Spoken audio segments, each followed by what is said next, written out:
Bagaimana membuktikan bahwa Yesus benar-benar Allah? Yesus kalau bukan Allah, dia siapa? Manusia. Adakah manusia berbicara seperti dia?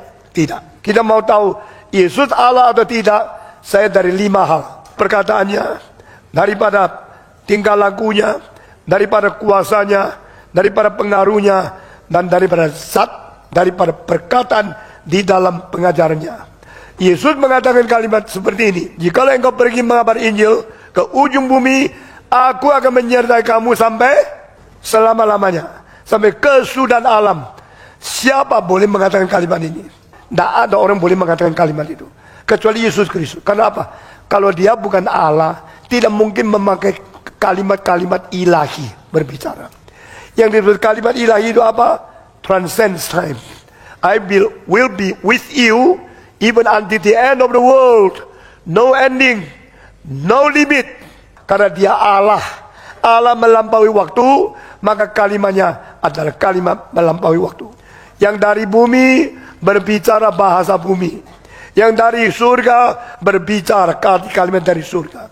Kalau Yesus adalah orang dunia yang dilahirkan melalui hubungan seks, pria dan wanita menjadi satu bayi lalu dibesarkan, dia akan bicara dengan kalimat dari bumi. Tapi kalau dia dari Tuhan Allah, dia berbicara secara ilahi. Karena hanya Allah yang melampaui waktu. Lalu Yesus berkata, di atas bumi, kalau 2-3 orang berdoa demi namaku, aku akan datang menyertai engkau di bumi di mana engkau berada. Ini kalimat melampaui tempat. Di mana dia berada, dia adalah anak Allah yang mempunyai sifat rohani, melampaui tempat dan melampaui waktu. Di mana-mana dia berada, di dalam saat apa dia hadir, di dalam zaman apa dia tetap ada, karena dia adalah Allah. Jadi dari kalimat-kalimat Yesus itu saja sudah membuktikan dia bukan manusia. Jadi dari kalimat-kalimat Yesus itu saja sudah membuktikan dia bukan manusia. Dia bukan manusia. Tidak ada orang berbicara seperti Yesus. Tidak ada seorang filosof, tidak ada seorang agamawan, tidak ada seorang pendiri agama, tidak ada seorang sastra, tidak ada orang budayawan yang pernah bicara seperti Yesus. Karena kalimat-kalimat itu membuktikan dia adalah Allah. 2 Yohanes 1 ayat 7 berkata, sebab banyak penyesat telah muncul dan pergi ke seluruh dunia yang tidak mengaku bahwa Yesus Kristus telah datang sebagai manusia. Itu adalah si penyesat dan antikristus. Pada awal kekristenan, muncul bidat yang disebut doketisme, yang berarti tampak atau kelihatannya. Bidat doketisme ini mengajarkan bahwa Yesus bukan manusia. Yesus adalah Allah yang tampak atau kelihatannya seperti manusia. Bidat inilah yang disebut si penyesat dan antikris di 2 Yohanes 1 ayat 7. Nah, barusan kita dengar Pak Stephen Tong terekam mengajar di depan publik bahwa Yesus adalah Allah dan bukan manusia. Dia bukan manusia. Tidak ada masalah dengan bagian Yesus adalah Allahnya. Itu sudah benar. Tetapi ada masalah yang serius dengan bagian bukan manusia.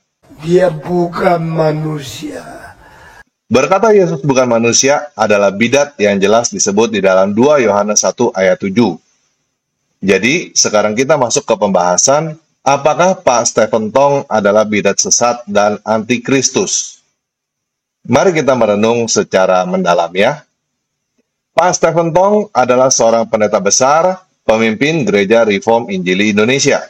Jika kita langsung berkata Pak Stephen Tong adalah bidat sesat dan antikristus, tentunya teman-teman jemaat Gereja Reform akan menolak keras dan membela Pak Stephen Tong habis-habisan.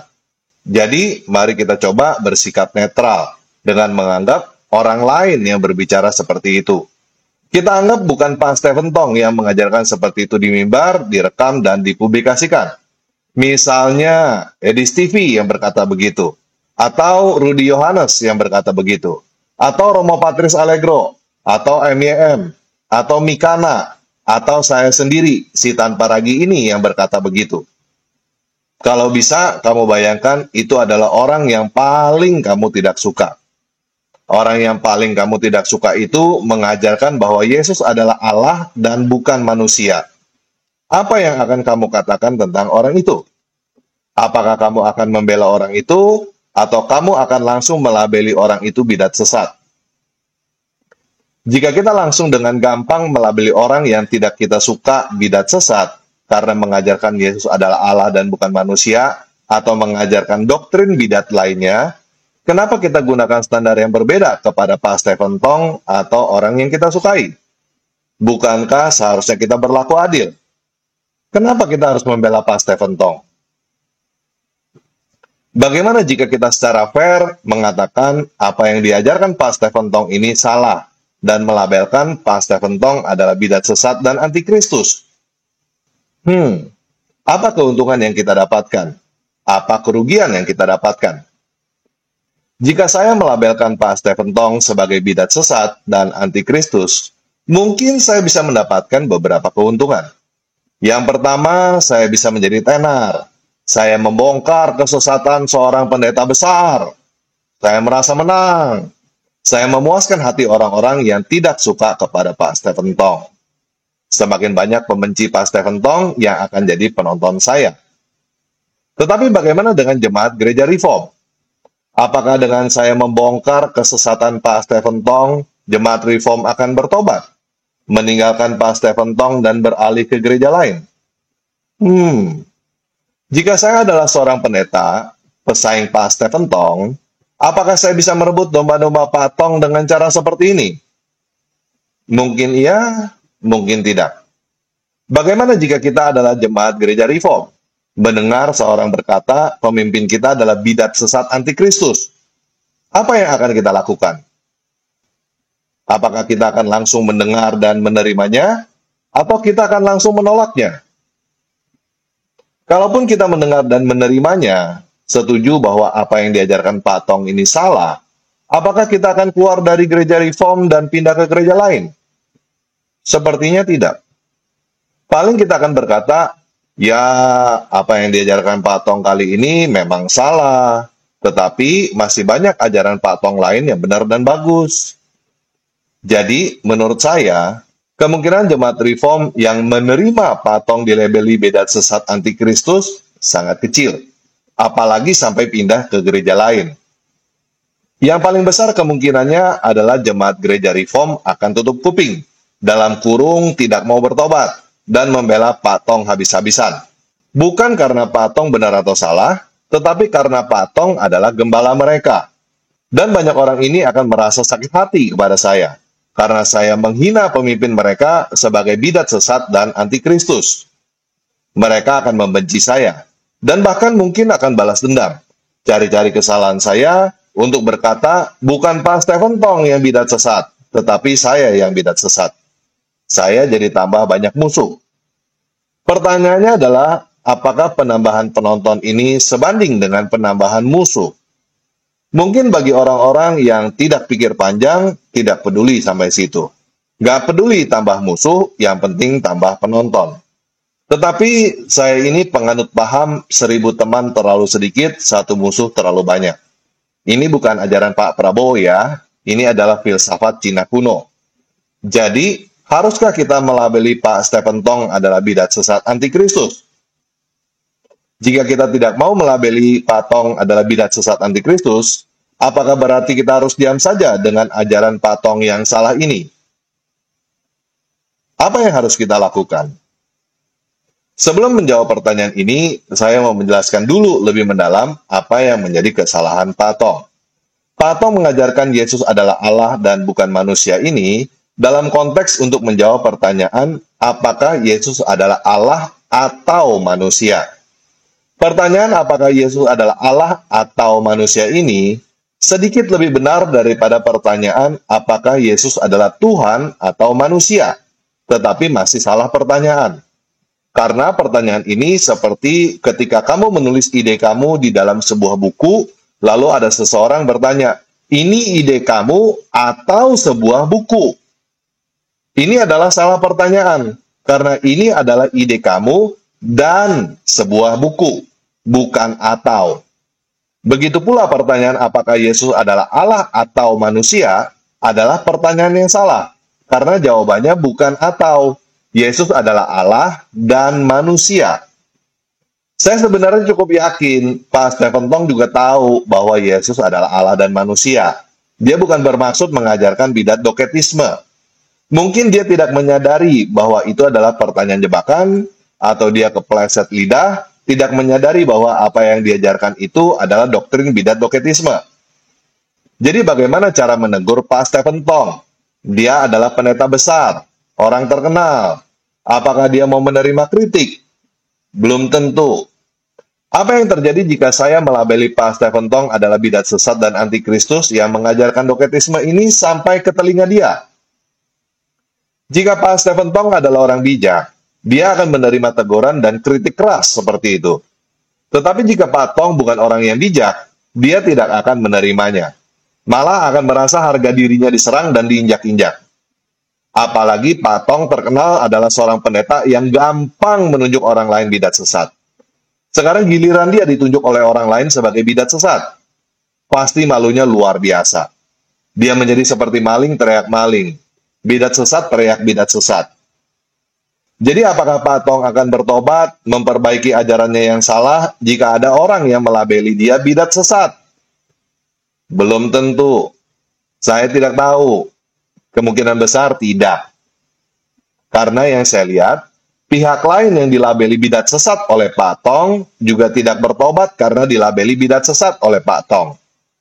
Orang yang dilabeli bidat sesat akan merasa pribadinya diserang dan berusaha dijatuhkan oleh orang yang tidak suka kepadanya. Lalu, apa dampaknya bagi kekristenan jika kita melabeli Pak Tong adalah bidat sesat? Apakah akan ada membawa kemajuan bagi kekristenan? Saya tidak tahu kemajuan apa yang dihasilkan bagi Kristen dengan melabeli sesama pengikut Kristus sebagai bidat sesat. Jadi bahan pergunjingan iya. Para keledai liar akan tertawa dan berkata, "Lihat tuh, orang Kristen saling cakar-cakaran. Mereka masih bingung Yesus adalah Allah atau manusia sampai ribut begitu." Bahkan orang-orang yang mau masuk Kristen juga bisa batal karena hal ini. Bingung karena Kristen yang satu menunjuk Kristen yang lain bidat sesat. Kristen mana yang tidak ditunjuk bidat sesat oleh Kristen lain? Bahkan Katolik juga dibilang bidat sesat oleh Protestan, kan? Jadi apa yang harus kita lakukan? Apakah kita membiarkan Pak Tong mengajarkan doktrin yang salah ini? Itu juga nggak boleh, kan? Jadi ini dilema. Kalau otak kita buntu, cuma taunya cara menegur adalah melabeli bidat sesat, tanpa mau memikirkan cara lain. Apakah ada cara lain yang lebih bijak untuk menegur Pak Tong daripada melabeli dia bidat sesat? Tentu saja ada. Tentu saja bukan dengan cara melabeli dia bidat sesat, seperti cara dia melabeli orang lain bidat sesat. Contohnya, kita bisa mengubah pernyataan menjadi pertanyaan. Pernyataan Pak Tong adalah bidat sesat antikristus bisa kita ubah menjadi pertanyaan. Apakah Pak Tong adalah bidat sesat antikristus? Kita biarkan menjadi pertanyaan yang tidak terjawab untuk menjaga muka Pak Tong. Dan setelah itu kita bisa minta klarifikasi dari Pak Tong seperti ini. Pak Tong, tolong jelaskan kepada kami apa maksudnya Pak Tong berkata Yesus adalah Allah dan bukan manusia, supaya kami tidak jatuh pada bidat doketisme. Dengan demikian, secara tidak langsung kita sudah memberitahu dan menegur Pak Tong bahwa pengajarannya itu adalah bidat doketisme. Memberitahu Pak Tong bahwa kita mengerti itu adalah sesuatu yang salah, tetapi kita masih tidak mau mempermalukan dia di muka umum. Meminta Pak Tong seperti ini seharusnya lebih membuat Pak Tong memikirkan kembali apa yang dia ajarkan dan juga membuat dia sendiri lebih berhati-hati supaya dia tidak jatuh ke bidat doketisme. Di akhir kata ini, saya ingin berkata seperti ini. Tugas kita sebagai Kristen bukanlah membuktikan kita adalah orang yang paling benar di seluruh dunia. Kita semua bisa salah. Kesalahan kecil, kesalahan besar tetap adalah kesalahan. Kita perlu melihat apa yang salah di dalam kita sendiri dan terus belajar untuk memperbaikinya. Ketika kita melihat kesalahan orang lain, tugas kita bukanlah mengumbar kesalahannya lalu menjatuhkan dia. tetapi menolong dia supaya dia sendiri melihat kesalahannya dan dia sendiri yang memperbaikinya, sehingga dia bisa menjadi lebih baik daripada sebelumnya. Karena kita sendiri ingin orang lain memperlakukan kita seperti itu. Perlakukanlah kepada orang lain sebagaimana kita ingin diperlakukan. Jadi, mengenai Pak Tong, saya buat video ini bukan untuk mencari kesalahan Pak Tong ataupun berusaha untuk menjatuhkan dia. Saya menghormati Pak Stephen Tong, dan menurut saya, Pak Tong hanya kepleset lidah. Tujuan saya membuat video ini justru agar kita semua lebih memikirkan cara yang lebih baik untuk menegur sesama kita, sesama Kristen. Karena tujuan utama kita semua adalah memberitakan Injil Kristus kepada orang-orang yang belum mengenal Kristus. Mengenai bagaimana dia memahami Kristus, itu adalah proses. Tidak ada bayi yang langsung bisa ngomong. Jika kita memarahi bayi karena bayi itu tidak bisa ngomong, berarti ada yang salah dengan kita. Kita semua hanyalah anak-anak yang tidak tahu banyak, dan kita semua punya tujuan bersama, yaitu untuk hidup dan tumbuh bersama di dalam kasih Kristus. Sekian video kali ini, Tuhan Yesus memberkati.